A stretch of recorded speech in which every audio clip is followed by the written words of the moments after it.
새해 우리 성도들 한 분 한 분 선한 목자 되신 하나님께서 머리끝부터 발끝까지 그리스도의 보혈로 덮어주셔서 일마다 때마다 여러분들을 새초부터 새말까지 보호해 주시기를 바랍니다. 그리고 특별히 말씀의 능력을 깨닫도록 은혜 주시면 좋겠습니다.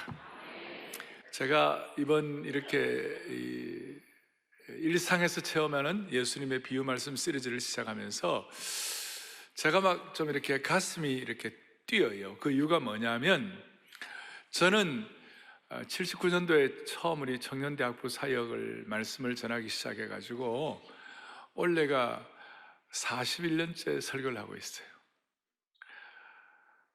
특별히 제가 이게 왜 가슴이 뛰냐고 설레냐면, 이 예수님의 비유 말씀은 창세기부터 요한계시록까지 다 귀한 말씀이지만, 예수님의 비유 말씀은 몽땅 다 예수님이 직접 말씀하신 빨간 글씨예요.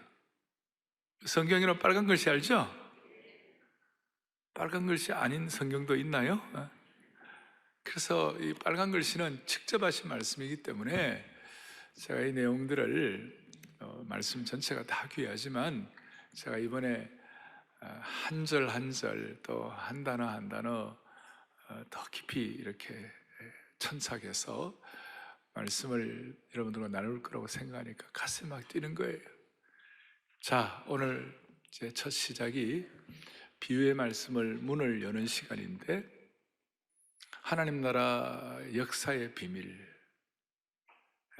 일반 역사의 비밀도 깨닫고 하나님 나라 전체 역사의 비밀도 깨닫고, 이렇게 하나님 나라의 역사의 비밀에 눈을 뜹시다, 이렇게 말할 수가 있겠습니다.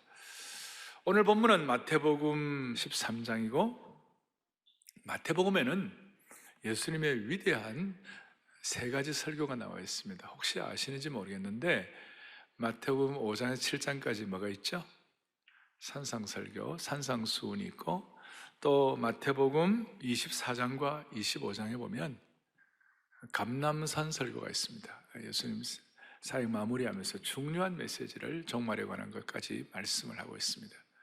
근데 오늘 이 설교는 13장 1절에 앞에 보면 이렇게 나와요. 그날 예수께서 집에서 나가사 바닷가에 앉으시매, 해변에서 하는 설교예요. 소위 해변 설교인데, 산상 설교, 감람산 설교, 해변 설교인데, 이 해변 설교는 비유 설교라고 말해요. 비유 설교.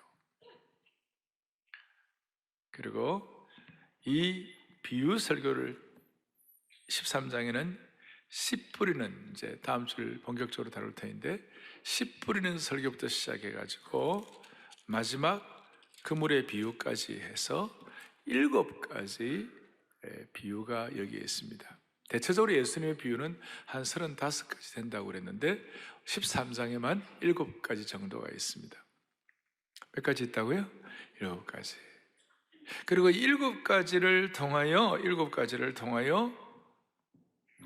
이 비유 안에 인류의 역사를 결정하는 하나님의 위대한 원리가 나타나 있는 것입니다. 이 비유를 통하여 역사의 흐름과 비밀과 성취를 알 수가 있어요.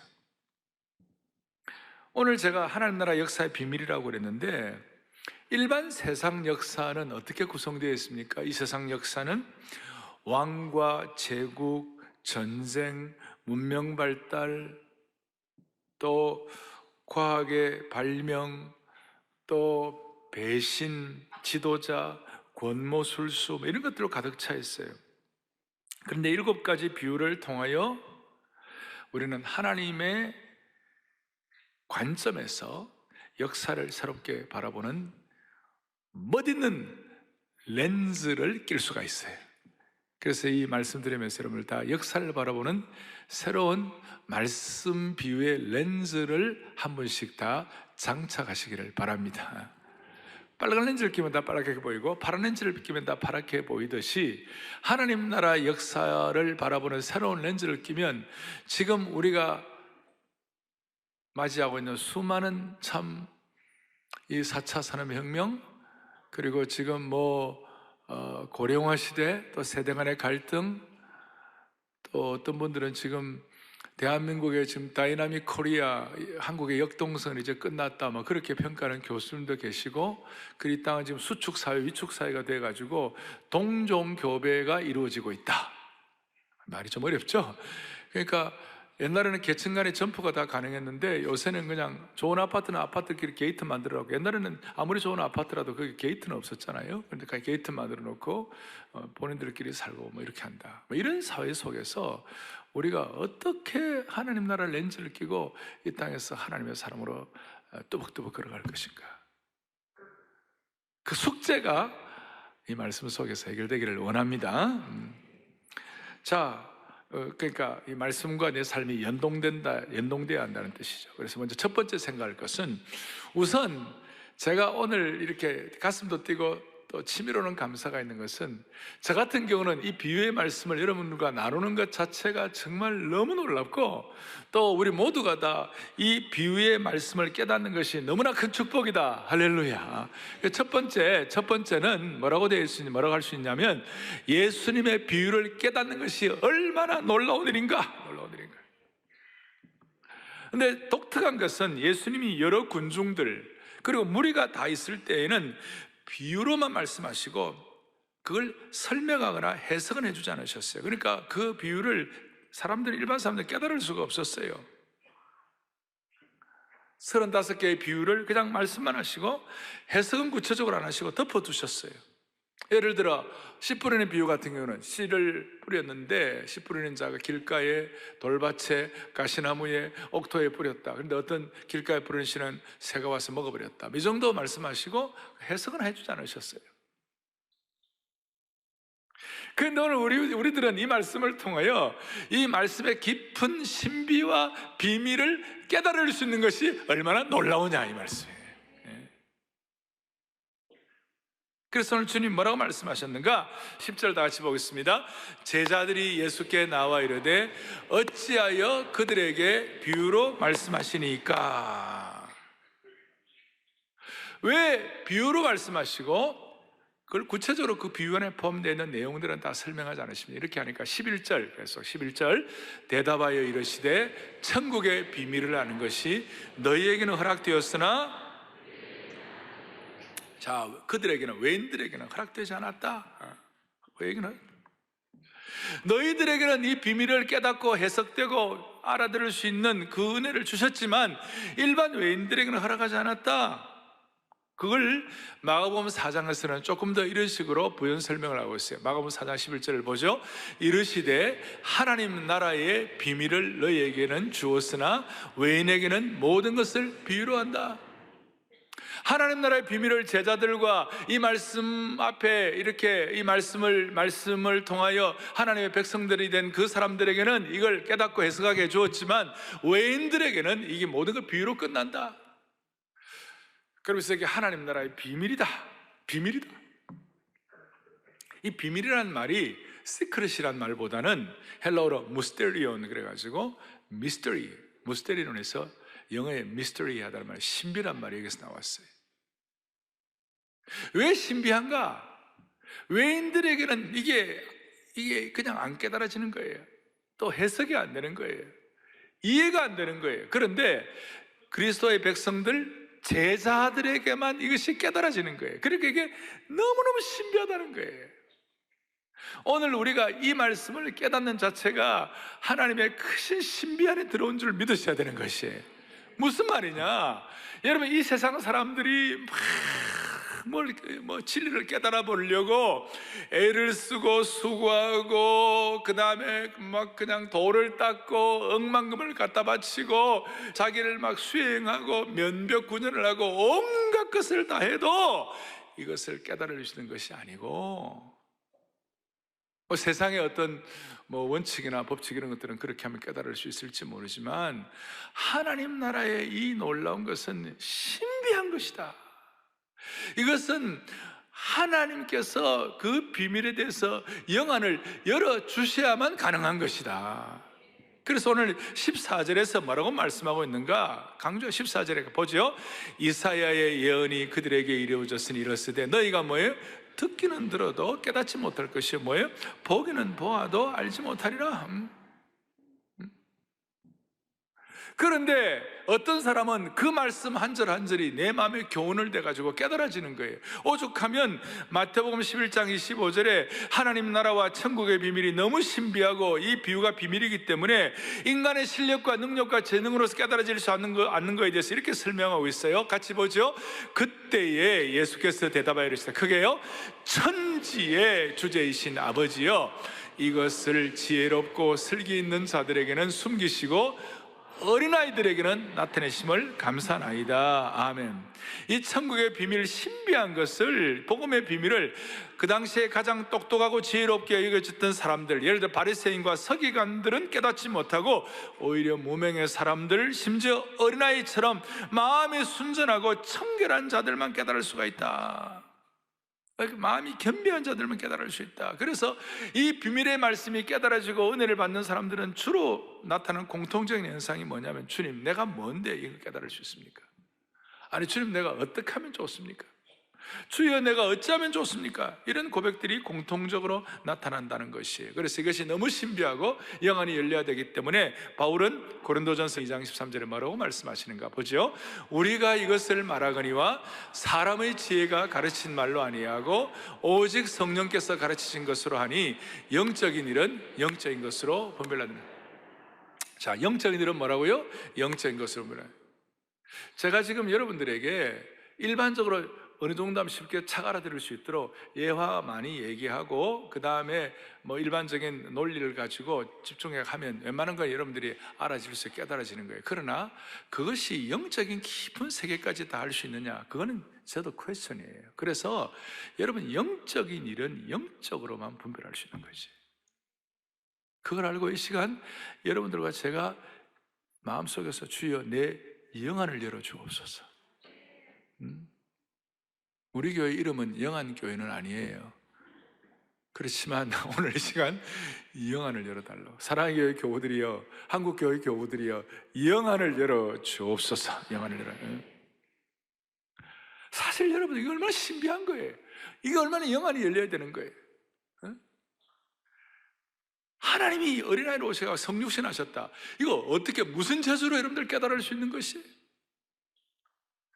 30세까지 목수로 계시던 분이 33세의 젊은이가, 그 젊은이가 전한 복음 앞에 깨어져 가지고 그 젊은이가 십자가 돌아가시는 그 은혜를 가지고 우리가 복음의 은혜를 깨닫고 내 죄를 깨닫고 그분이 십자가에 달려 돌아가시고 그분이 승천하시고 부활하시고 그분이 다시 한번 이 땅에 심판주로 오신다는 그 사실을 여러분과 제가 무슨 지혜를 가지고, 우리의 무슨 실력을 가지고, 우리가 갖고 있는 무슨 능력을 가지고 이걸 깨달을 수가 있겠냐고요. 아멘. 하나님이 깨닫게 해주셔야 깨달아지는 거예요. 33세의 젊은이의 죽음과 부활과 승천을 통하여 그분이 앞으로 만왕의 왕으로 오실 것이라는 사실을 무슨 재주로 깨달을 수 있겠어요? 그래서 이게 비밀인 거예요, 비밀. 그리고 어떤 사람만 깨달을 수 있는, 어떤 사람만. 오늘 11절 뒤에 다시 한번 뭐라고 나와 있냐? 너희에게는 허락되었으나 그들에게는 아니 되었다. 허락된 사람들만 깨달을 수가 있는 것이. 그리고 영적인 세계에 들어오고 비밀 세계에 들어오면 딱 두 종류의 인생이에요. 영적인 은혜를 깨닫도록 허락된 사람과 허락되지 않는 사람과 둘 중에 하나예요. 이 하나의 주심의 본당에서 말씀을 듣는 여러분 가운데는 허락되지 않는 사람이 한 명도 없었으면 좋겠습니다. 영안의 눈이 열리기를 바라는 것이에요. 천국 비밀이 허락된 자들은 하나님의 백성, 예수님의 제자들이 되는 것이고, 허락되지 않는 자들은 그냥 예수님을 따라다니는 무리들만 될 수 있고, 또 그 당시에 유대나라의 완고한 지도자들, 고집쟁이들을 합쳐서 이 사람들은 허락되지 않는 사람이다, 이렇게 말할 수 있습니다. 그리고 이 허락되지 않는 사람에게는 이 진리를 아무리 얘기해봤자 돼지에게 진주를 던지는 것 같아요. 돼지는 값진 진주의 가치를 모르기 때문에 그 진주를 깨물고 물어뜯고 더럽게 하고 오염시키기 때문에 그냥 비유로만 끝내는 것이. 어떤 분에게 이 복음의 신비를 얘기를 했더니 그렇게 반응을 하는 거예요. 하도 못 믿는다고 그러니까 이 이 비밀을 말씀하고 복음을 전하던 사람이, 그럼 당신 같은 사람은 절대로 예수 못 믿습니다. 그렇게 얘기했더니 못 믿겠다는 사람이 벌떡 일어나더니, 그러면 나는 죽으라는 말입니까? 그 순간 확 깨달아졌다는 것이. 어떤 사람은 아이고야 내가 양심이 있지 뭐 그렇게 쉽게 내가 진리를 어떻게 깨닫냐고. 그러니까 그 옆에 있던 동생이, 형이 못 믿으면 나라도 믿읍시다. 이게 이런 케이스를 뭐 제가 수없이 얘기할 수 있는 것이. 여러분, 하나님이 마음 열어주시는 사람은 아무리 비밀이라도 진리를 발견하고 깨달을 수 있지만, 그렇지 않은 사람은 아무리 진리를 설명해도 깨닫지를 못하는 것이에요. 제가 오늘 첫 시간이 첫 부분을 이렇게 강조한 이유가 너무나 신비한 것인데, 이 신비한 것에 대해서 외인이 아니라 허락된 사람이 되기를 바랍니다. 그리고 두 번째 이 비유의 신비에 대해서, 하나님의 역사의 비밀인데 참 신기한 거 하나 있어요. 그것이 뭐냐면, 두 번째는 이렇게 되어 있어요. 하나님의 비유의 진리는요, 깨달으면 깨달을수록 더 많이 깨달을 수 있고, 순종하면 순종할수록 더 많은 진리를 깨달은 줄 믿습니다. 이게 소위 영적인 빈익빈 부익부 원리예요.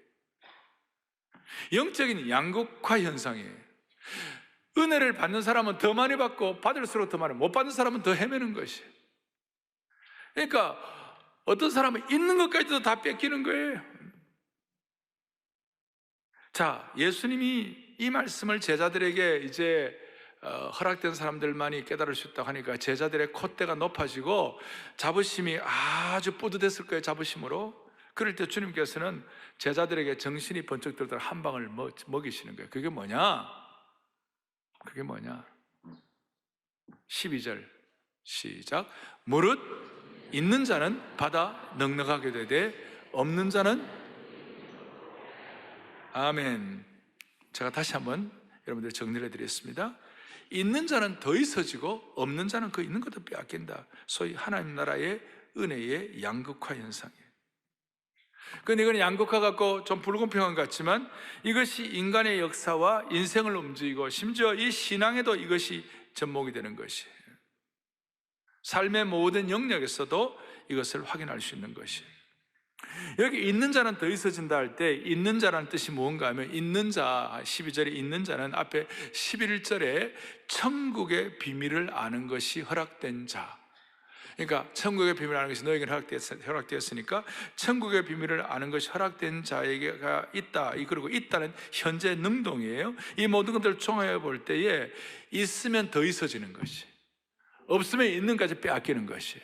마치 이거는 여러분 운동의 원리와 똑같아요. 여러분 운동할 때에 근육을 쓰면 쓸수록 더 강화되는 거예요. 여러분 3일 동안만, 일주일만 근육 안 쓰면 자꾸 근육이 퇴화된다고 그러잖아요.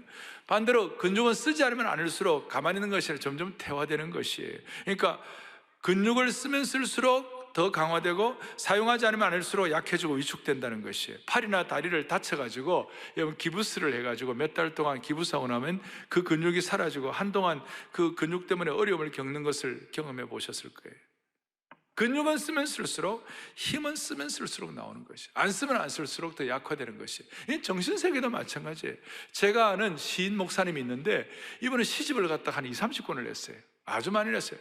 어떻게 다작이고 어떻게 많이 쓸 수가 있냐, 목사님 어떻게 시를 많이 쓸 수 있냐 그러니까요, 뭐라 답이 먼저, 평생 시를 한 편도 못 쓰는 사람들이 우리 주위에 많이 있잖아요. 그런데 이분이 이렇게 많이 쓰고 난 다음 저한테 하는 얘기가, 목사님 시는요 쓰면 쓸수록 더 써집니다. 좀 잘못 들은 줄 알았어요. 다시 내가 있는 쓰는 거 실력 다 드러나고 다 하는데 어떻게 쓰면 쓸수록 더 나와. 그런데 그분의 입장에서 볼 때는 진짜 진지하게 퍼내면, 정서적인 정신적인 걸 퍼내면 더 퍼진다, 이런 뜻이에요. 영적인 진리도 마찬가지예요. 진리를 거부하고 묶어버리고 가만히 두면 어느 날 다 사라져버린 거예요. 그래서 우리는 영적 진리를 더 묵상하고 진리를 계속 듣고 공부하면서, 오늘 같은 경우는 35가지 비유를 통하여 사랑의 교회에 속한 말씀을 듣는 모든 주의 백성들에게, 모든 분들의 영적인 근육이 더 강화되기를 바랍니다. 이 비밀을 더 자꾸 깨닫고 더 강화시키고, 그래서 영적으로 있는 자가 더 넉넉하게 되는 그런 경지까지 올라가면 좋겠어요. 순종도 마찬가지예요.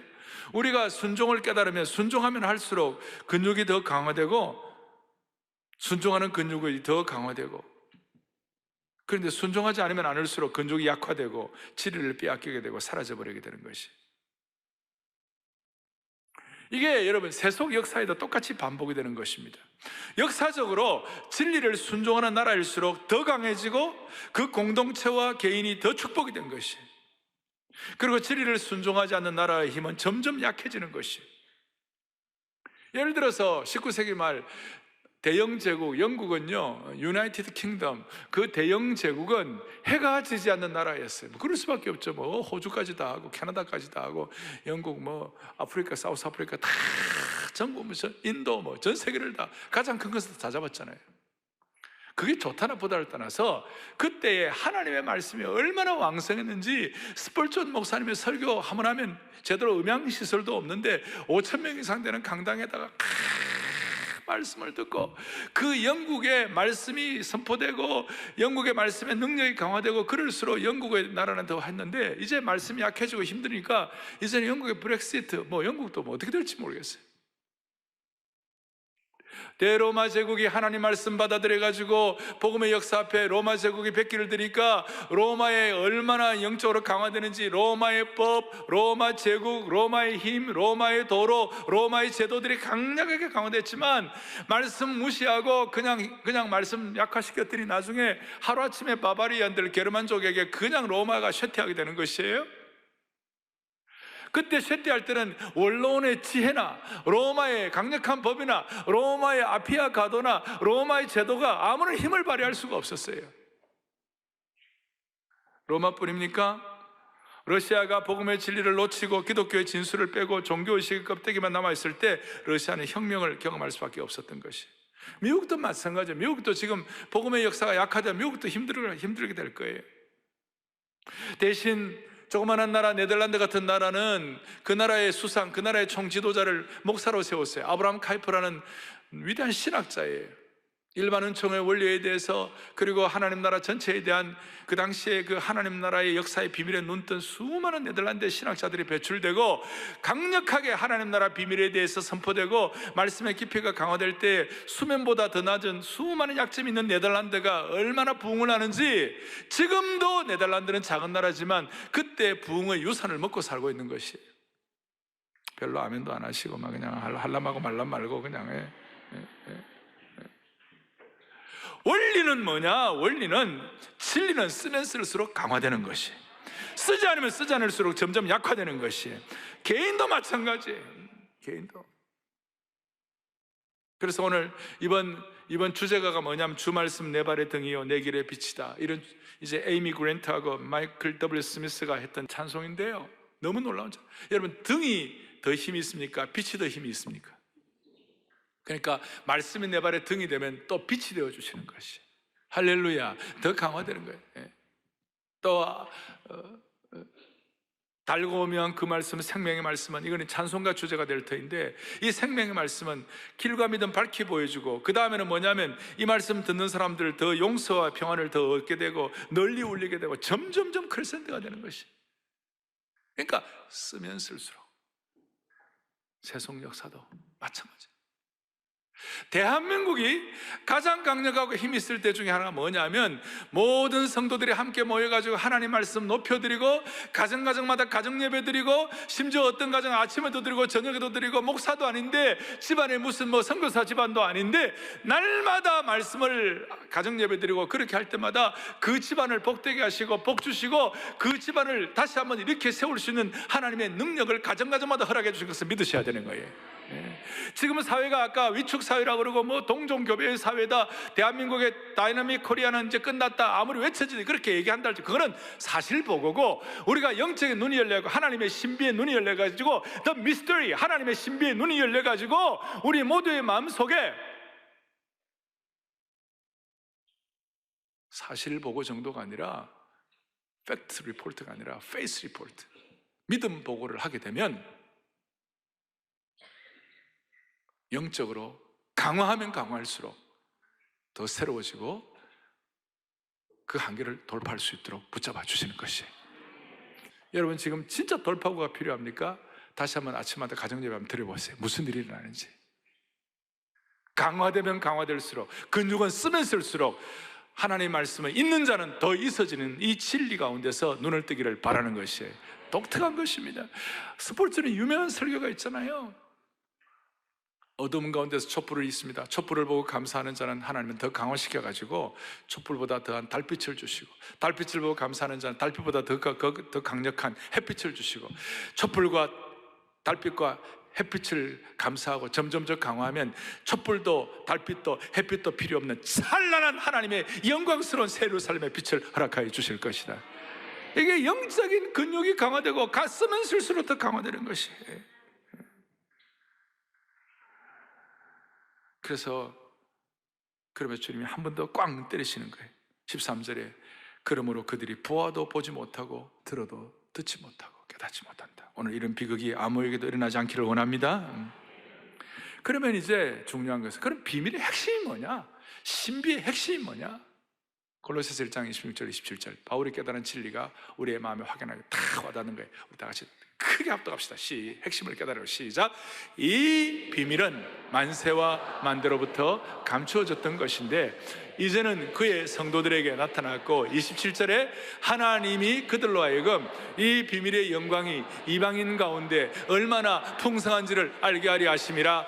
이 비밀은 너희 안에 계신 그리스도시니 곧 영광의 소망이니라. 아멘. 이 비밀은 누구예요? 그냥 그리스도가 아니라 너희 안에 계신 그리스도시니. 오늘 제자들은 허락받았어요. 그리고 가면 갈수록 예수님을 점점 잘 깨달았어요. 그리고 이 비밀을 깨닫고 나니까 이 비밀은 너희 안에 계신 그리스도이시다. 우리가 그냥 예수님 깨닫는다 이 정도가 아니에요. 예수 그리스도가 우리의 비밀의 핵심이다라고 깨닫는 것은 뭐냐면, 너무 일이 안 풀리고 너무 답답하고 어떨 때는 조울증이 일어나고 어떨 때는 너무 상처가 많고 말로도 할 수 없는 압박 가운데서 힘들어할 때에 나 어떻게 하면 좋습니까? What shall I do? 하고 그럴 있을 때에 하나님께서 우리에게 확 깨우쳐 주는 건 뭐냐? 야, 눈 떠라, 영 안 떠라, 정신 차려라. 다른 게 아니야. 네 안에 있는 예수 그리스도가 비밀이야. 그걸 좀 깨달으라고. 예수님 말구유 사건 때 말구유 예수님이 태어나셨어요. 이런 말구유가 있고 옆에 소가 있고 그 다음에 동방박사들이 와 있고 천사들 그리고 뭐 우리 목자들이 있고 다 있습니다만은 그 모든 것들은 다 뭐냐면 장식품이에요. 그건 인테리어예요. 옆에 있는 일종의 부산물이에요. 핵심은 뭐냐면 말구유 안에 놓여있는 예수 그리스도예요. 이걸 우리가 놓치면 안 된다는 것이에요. 그리고 예수 그리스도가 핵심이라는 것을 아는 것은 인식의 문제 정도가 아니라 이건 한 단계 더 올라갔고, 이것은 예수 그리스도를 핵심으로 아는 것은 이것은 주님과의 관계가 회복된 것을 말하는 것이. 그리고 이 관계가 회복되면 희한하고 영광스러운 일들이 펼쳐지는데, 무슨 일이 펼쳐지는가 이런 뜻이에요. 2살짜리 아이가 있는데 이 2살짜리 아이한테 옆에다가 아버지, 그 아빠 나이에 예를 들었으면 30살이면 30살짜리 아빠들을 쭉 한 100명 세워놓읍시다. 그럼 2살짜리 아이가 지 아빠가 누군지 알까요, 모를까요? 왜 압니까? 그건 인식의 문제예요, 관계의 문제예요. 그 관계예요, 관계. 그 2살짜리가 수학 미적분을 알아요, 몰라요? 걔가 영어를 알아요, 몰라요? 화학의 주기율표를 알아요, 몰라요? 몰라요. 그런 거 전혀 몰라도 자기 아버지가 누군지는 아는 것이에요. 그게 관계의 문제예요. 그래서 이 예수 그리스도가 비밀이라는 것은 인식 정도가 아니라 이거는 계시이고 이것은 관계예요. 그래서 이 한 해 동안 여러분 이 비유 설교를 통하여 주님과의 관계가 회복되기를 바라고, 주님과의 관계가 더 깊어지기를 바랍니다. 늘 말씀드리지만 여러분들이 갖고 있는 지금 현실, 포지션, 소유, 여러분들이 갖고 있는 위치, 이것보다 더 중요한 것이 주님과의 관계인 것이에요. 그 관계를 다시 회복시켜요. 이게 핵심이요 비밀인 것이에요. 그래서 우리 서로 받은 참 은혜는 알 사람이 없고 세상과 나는 간고도 없고 구원의 주만 보이도다. 이게 진짜 멋있는 거예요. 다시요. 세상과 나는 다 간 곳이 없고 누구만 보인다고요? 구속한 자만 보인다. 이야, 나머지는 다 뭐라고 그랬어요? 장식품, 인테리어, 부산물, 구유 안에 있는 예수 그리스도만 핵심인 것이. 알 사람만 알도다. 예?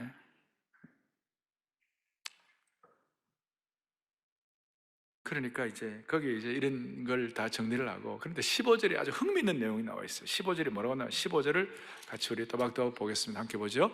이 백성의 마음이 완악하여졌어. 그 귀는 눈은 감았으니 이는 눈으로 보고 귀로 듣고 마음으로 깨달아 돌이켜 내게 고침을 받을까 두려워함이라 하였느니라. 물론 주어가 하나님이 되어가지고 하나님이 백성들, 이거 아무래도 허락된 사람들은 허락되고 안 되는 사람들은 그냥 상실한 마음대로 내어버려도 두사, 이런 뜻도 포함되어 있지만, 결과론적으로 체험적으로 우리가 얘기할 때 이런 뜻이에요. 자, 귀는 듣기에 둔하고 눈은 감았는데 어떻게 하다가 좀 깨달아지네. 깨달아지니까 갑자기 걱정이 되는 거예요. 뭐냐면 내가 이러다가 너무 은혜 받아가지고 선교사 되는 거 아닌가, 막 걱정이 막 되는 거야. 그에게 귀로 듣고 마음으로 깨달아 돌이켜 혹시 내가 고침을 받을까 두려워함이라. 여러분, 이게 진짜 예수님이 비밀이 되고 세상과 나는 간 곳 없고 구속한 주만 보이게 되면요, 그 차원은요 우리가 상상할 수 없는 차원이 되는 거예요.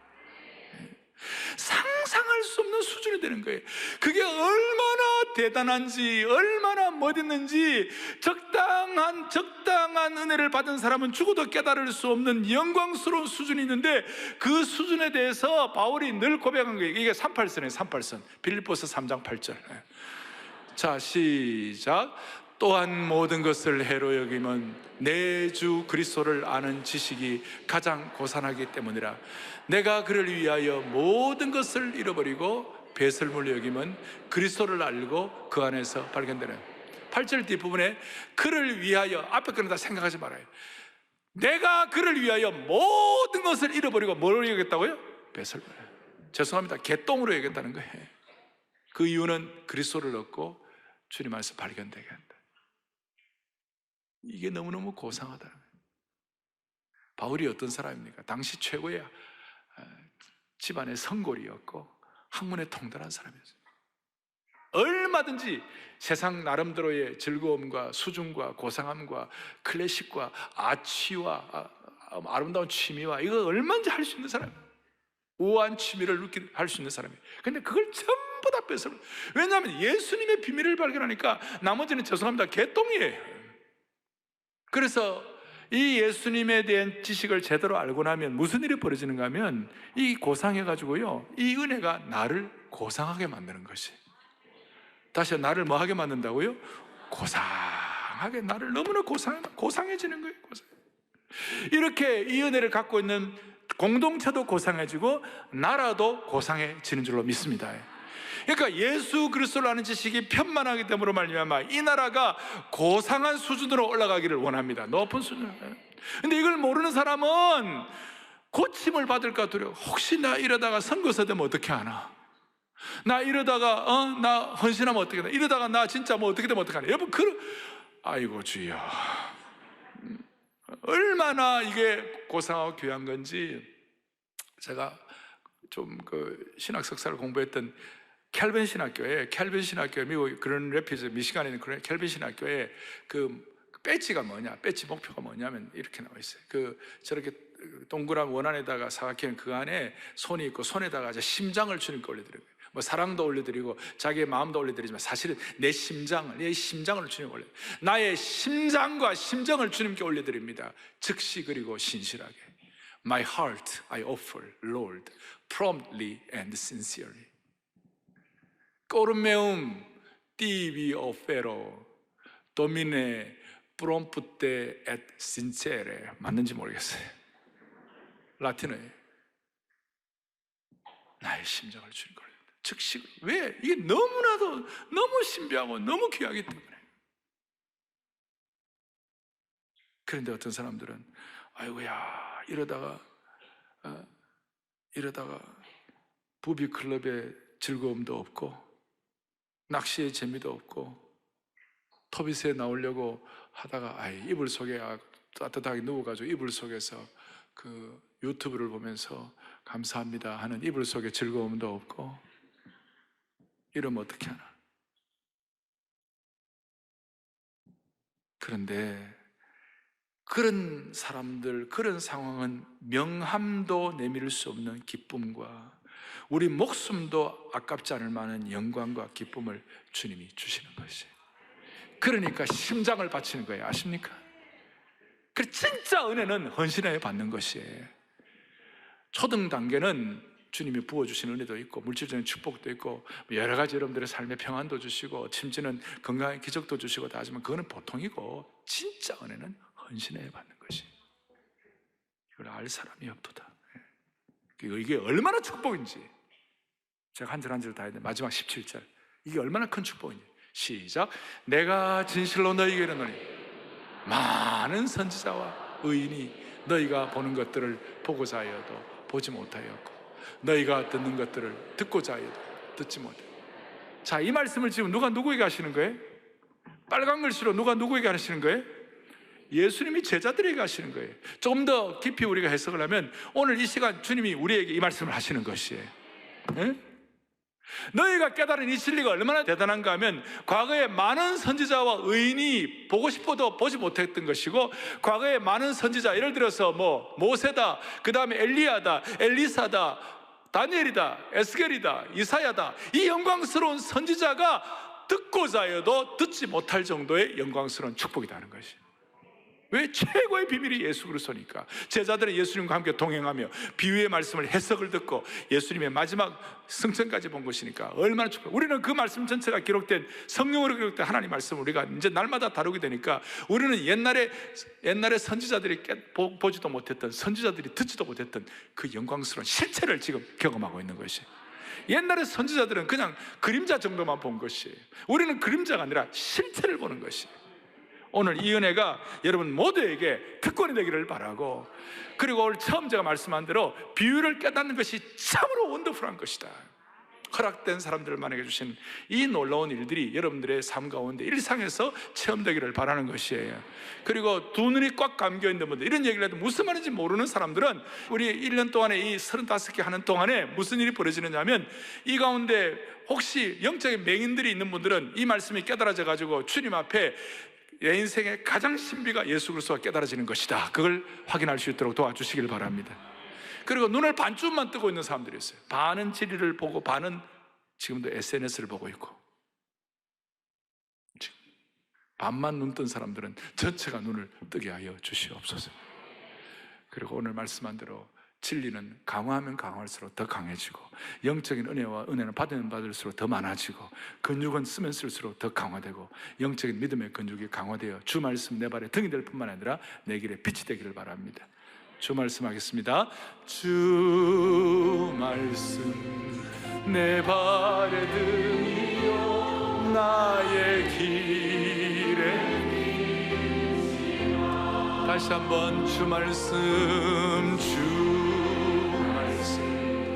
내 발의 등이요 나의 길에 비치라. 기도하겠습니다. 살아계신 하나님 아버지, 이제 시작합니다. 비유의 영광스러운 문을 열게 되었습니다. 볼 수 있는 눈을 주시고 들을 수 있는 귀를 허락하여 주옵소서. 예수 그리스도를 제대로 깨닫는 것이 내 인생의 가장 신비한 걸 알게 도와주시기를 원하옵나이다. 그래서 다른 것들은 다 배설물로 여길 정도로 바울의 그 은혜의 후예자들이 되게 하여 주시옵소서. 예수님의 이름으로 감사하며 기도 올리옵나이다. 아멘.